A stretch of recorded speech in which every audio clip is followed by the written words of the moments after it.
Mr. President, welcome back from Paris. Wonderful to see you. Do you believe that climate change is the #1 threat to the world today? Look, we have a lot of issues that we have to deal with. Obviously, we have the immediate issue of terrorism and ISIL. And while I was in Paris, I had the opportunity not only to pay my respects at the site where so many innocent Parisians had been killed, but also to consult with world leaders generally about the need for everybody to be focused on going after ISIL as aggressively as possible. But what is also true is that climate change poses not only a medium and long-term threat, but it actually makes all the other threats worse. When you start seeing major shifts in climate, that translates into drought, floods, refugees, people who are displaced. It puts strains on every country, particularly poor countries. And that then aggravates the possibilities of war, conflict, terrorism. And so it's something that we have to take seriously. And unlike many of these other problems, there is the possibility of us being too late if we don't take rapid action when it comes to climate change. The good news is, coming out of Paris, as I said in a press conference yesterday, we have seen unprecedented mobilization of the world community. People are taking it seriously, and we have a chance actually to solve this problem if we act forcefully and quickly. And you have made it a serious part of your agenda. And you did say in the State of the Union that no challenge poses a greater threat to future generations than climate change. Do you mean that it's a greater threat than terrorism? What I mean by that is that we're going to get ISIL. They will be defeated.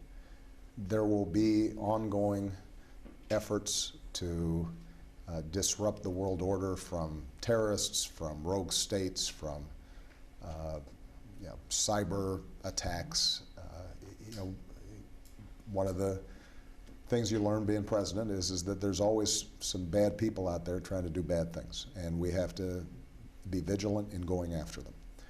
But what is also true is that if the fundamentals of the planet change, if you start seeing the oceans rise by 5, 6, 7 feet, if you see major shifts in weather patterns so that what have been previously bread baskets to the world suddenly can no longer grow food, then you're seeing the kind of crisis that we can't deal with through the deployment of the Marines. We can't deal with it through throwing money at it.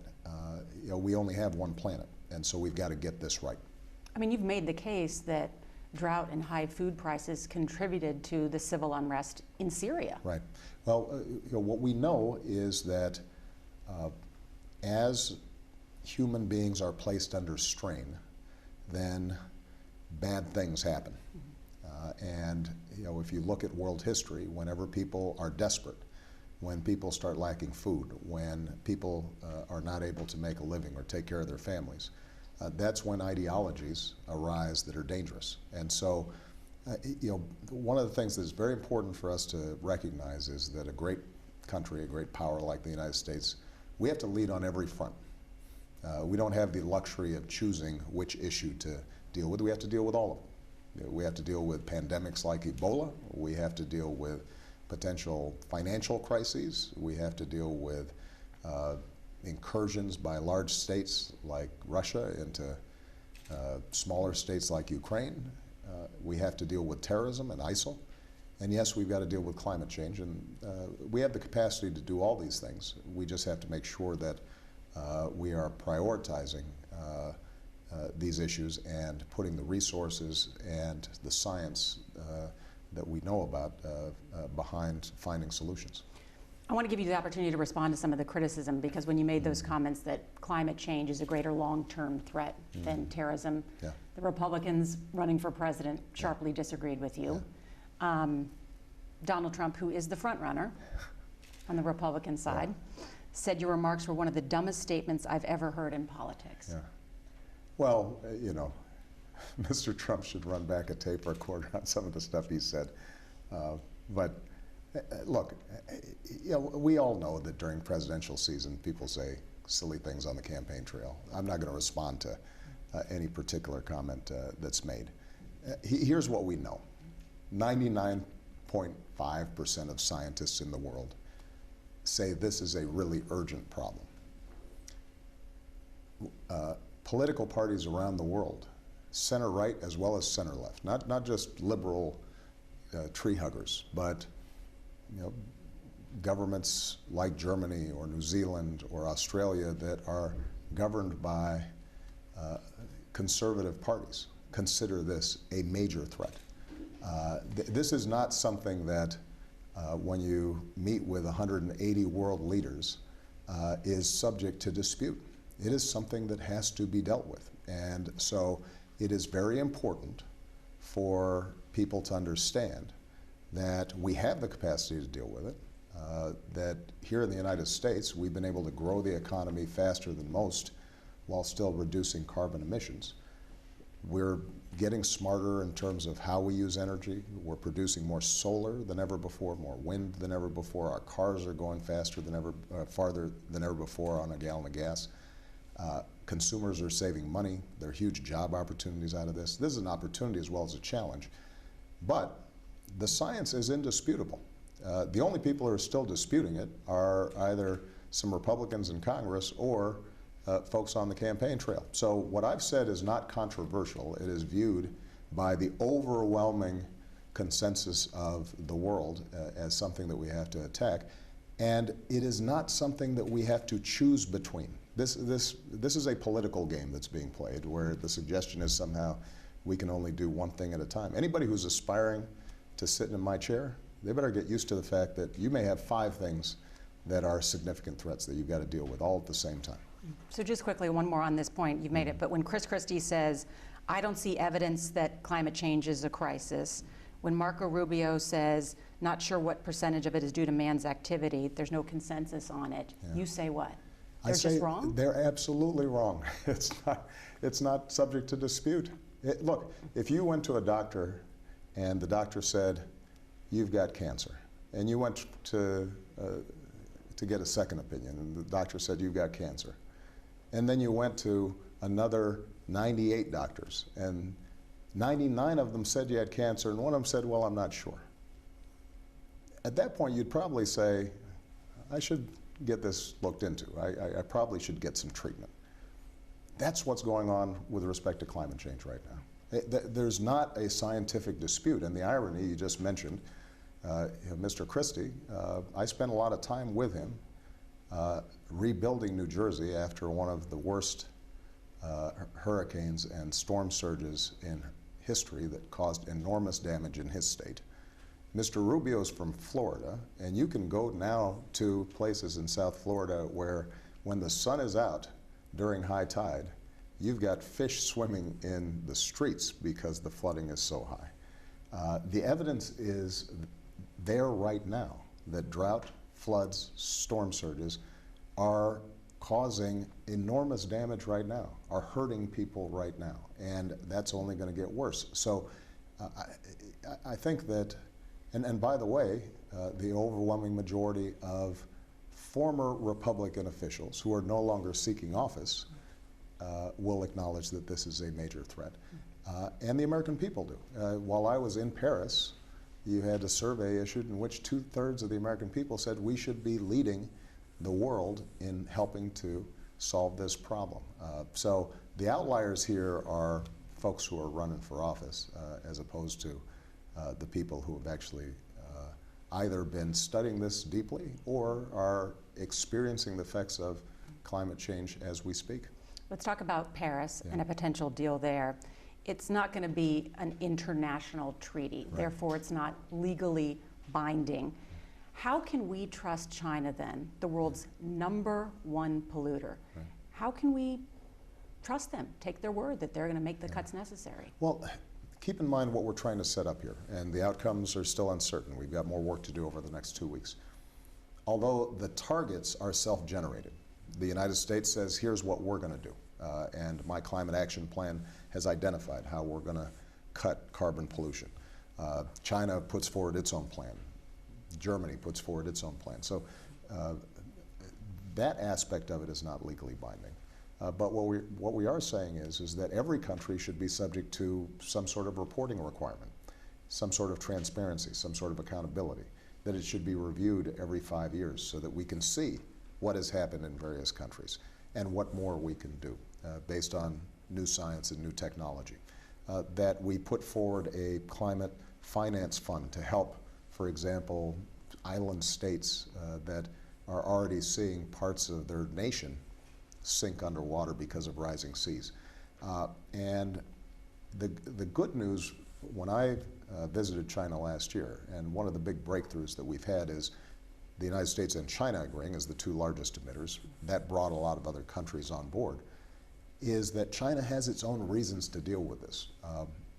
People who go to Beijing know that they cannot breathe.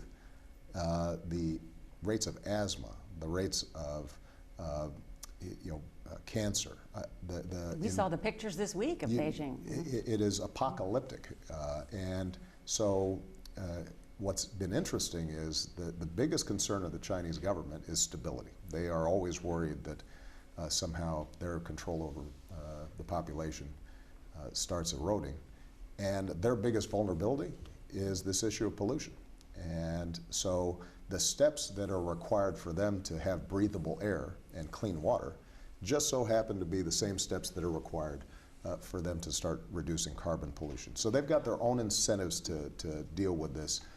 And if, in fact, we are able to get an agreement in which 180 nations come together and they're all making these pledges, we still won't have solved the problem completely, but we'll have put together the architecture. We'll have established a system of monitoring, of goal setting, and of continuous improvement that promises to gradually bring down the amount of carbon, increase the amount of clean energy that we're using, and eventually I think we'll be able to solve this problem. Mm-hmm. You returned home from Paris, and Republicans effectively put a lump of coal in your stocking.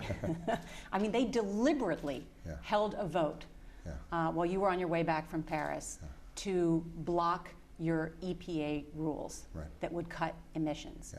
Why do you think they're fighting you so hard? Well, you'd have to ask them. As I said, they are unique among political parties around the world, including conservative parties, in not taking climate change seriously. They're also divergent from former Republican officials who are now part of the bipartisan coalition here in the United States who says it has to be dealt with.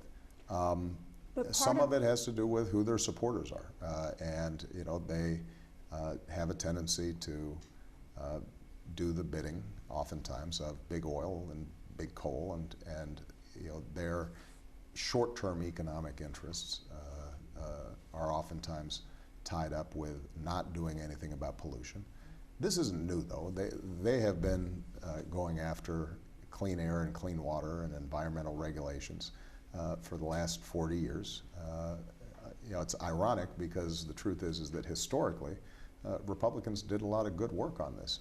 It was Richard Nixon who set up the EPA. It was George H.W. Bush who first acknowledged as a U.S. president that climate change was real and needed to be dealt with. There's a good, strong bipartisan history of dealing with these issues. Unfortunately, this current Congress, this current set of Republicans have not gotten that message. But in order for this deal to work in Paris, and in order to get developing countries like India to sign on, they want money from developed countries. And you've promised $3 billion.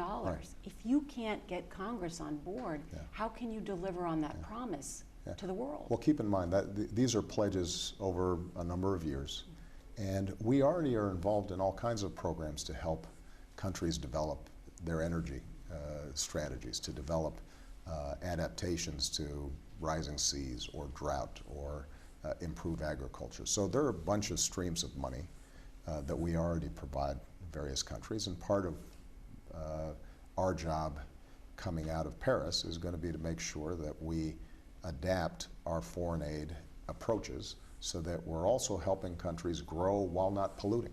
And this is in our interest. Keep in mind that, let's take a country like India that's got over 1 billion people. If they are to develop, and we should want them to develop so that we can sell stuff to them and they become middle-class nations and can work with us on all kinds of things.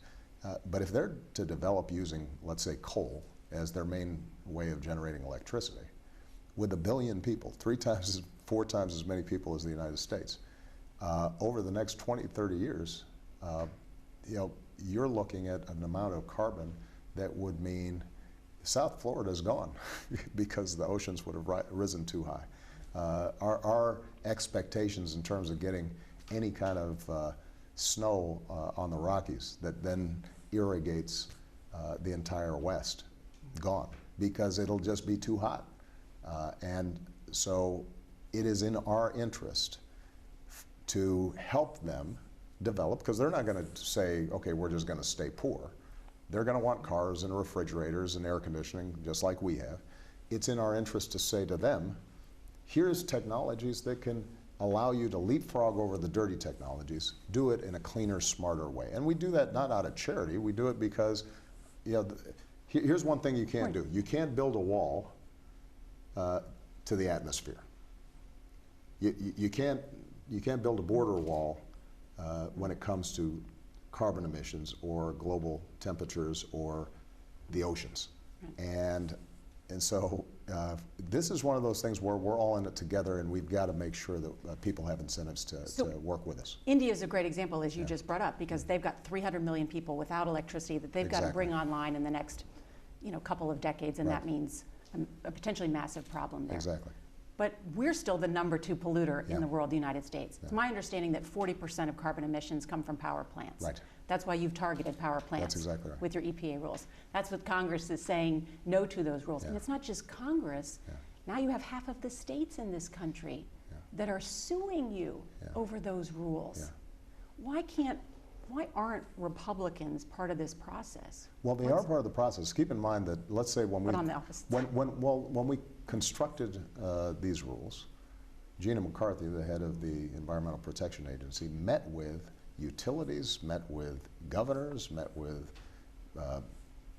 local governments, and went through a 1.5 years of consultations. And when the rule was issued, there was a comment period. You had millions of comments from businesses, from small businesses. So every constituency has been consulted. And what we've actually done with the power plant rule is we've said to governors and state legislatures, you come up with a plan. You figure out what the best energy mix is for you to reduce your carbon. If you're in a western state with a lot of sun, you may want to emphasize solar. If you're in a state like some of the Pacific Northwest states where you've got some hydropower, use that. So we're going to give you flexibility, but we, as a nation and as a world, we've got to take some steps to do it. Now, understand that the power plant rule that we put forward is under the Clean Air Act, and there's always litigation around these issues, but we're confident that this is something that we have the authority to do. But we're not trying to impose a one-size-fits-all on this. What we are saying is that we can reduce by huge amounts the amount of carbon pollution that we're sending out there, generate the same amount of energy or more. We can save consumers money. The technology is moving quick. Since I've been in office, we've increased solar power by 20 times. And there are states and areas around this country now where, without any subsidies, you can generate just as much power on solar as you can on traditional sources. We've increased wind power by 3 times. And so, and by the way, this is creating tens of thousands of jobs. And we want American technology and American businesses to be at the forefront of this. And one of the great things is we're also seeing business involvement. We had 150 of the largest businesses in America, everybody from Amazon to Alcoa to Microsoft, who are all urging a clear signal that we're going to do something about climate change, because they know that as soon as the rules are set, investors want to pour money in, and American innovation is going to be unleashed. You saw Bill Gates came to Paris to make an announcement with me and Prime Minister Modi of India, saying that 28 billionaires around the world are all going to make huge investments in research and development, and countries are doubling the amount of research that they do. You know, what's interesting is the degree to which some of the folks you mentioned who are resisting this seem to have forgotten the essence of America is innovation. You know, we figure stuff out. Hey, we got a problem. You know, we'll put some engineers on it. We'll get some research dollars in. We'll have some scientists look at it, and we'll come up with new technologies. And we were extraordinarily lucky for most of our history that we benefited from cheap oil, cheap gas, cheap coal. That drove the Industrial Revolution. It helped to build our economic juggernaut. And now we've figured out that, you know what, there's some bad byproducts to that. We're not going to change that overnight. We're still producing more oil and gas here in the United States than we ever have before. I'm not completely shutting that down. But what we are doing is saying, let's look to the future. Let's own the future. And we always have in the past. There's no reason why we should be scared of the future this time. But you think about coal. I mean, my grandfather came from Ireland, Yeah. worked in the coal plants in Pennsylvania. Right. And the EPA rules mean no more new coal plants. Isn't that the destruction of a great American industry? I mean, people who have those jobs today, tens and tens of thousands of people say, that's going to hurt the economy. Well, you Address know, that. Yeah. you know, the irony is that what's actually hurt coal is not any EPA rules as much as it is really cheap natural gas that has come from fracking, a new technology that we developed that allowed the United States to become the leading producer of natural gas in the world. And those gas-fired plants, natural gas-fired plants, are now so much more efficient that even if there were no rules whatsoever, coal would be replaced by natural gas in terms of generating electricity. Natural gas is a little cleaner than coal. And what we're saying is, in the same way that natural gas has replaced a lot of coal-fired plants, well, let's see if we can get that same kind of progress on solar and wind and hydro and other clean energies that are sustainable over the long term. And what we need to then do is invest in those communities that used to have a lot of coal miners, which was a tough, dirty job. Let's retrain them so that they're the ones who are installing wind turbines. Let's retrain them so that they are getting jobs in the solar industry. And that's the nature of American innovation and American change. You know, we used to have a lot of folks who worked on farms. Farms became really efficient here in the United States. And what we did then is said, let's set up public schools and let's set up community colleges and land-grant colleges, and let's have them work in the factories. And then now we're having them work in the digital world. And we can't abandon those communities.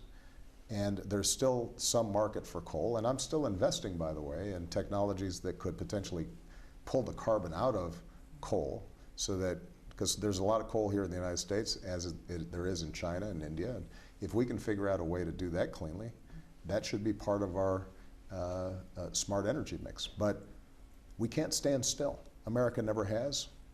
It never will. How much of your legacy do you want to be about climate change? You know, as I go into my last year, obviously, I think about what I've gotten done, what I still haven't gotten done yet. I don't think any president ends the presidency saying, I got everything done. You're always a little dissatisfied. You always wish, if I just had a little more time, maybe this would have happened, that would have happened. I'm very proud of the work that we've done to reduce our carbon emissions, double fuel efficiency standards on cars, increase solar and wind power, and grow the economy and increase jobs at the same time.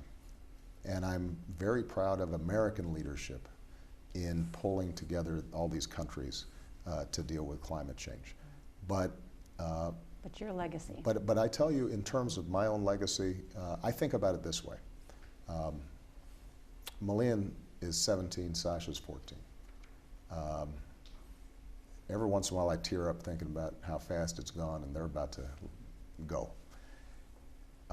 And I do picture that if I'm lucky and I have enough years left that, and I'm in no rush on this, but 20 years from now, let's say, and I'm still around, I've got some grandkids. I want to be able to take my little grandson or granddaughter on a walk to the park and know that the planet's in pretty good shape. And I want to feel like I contributed to that. And when I'm holding that little hand or pushing that kid on a swing, and I look up at the sky and I know that it's okay, that little kid may not know that there was an alternative future there that could have been grim. He may not know that there was the possibility that we had really catastrophic changes in the climate.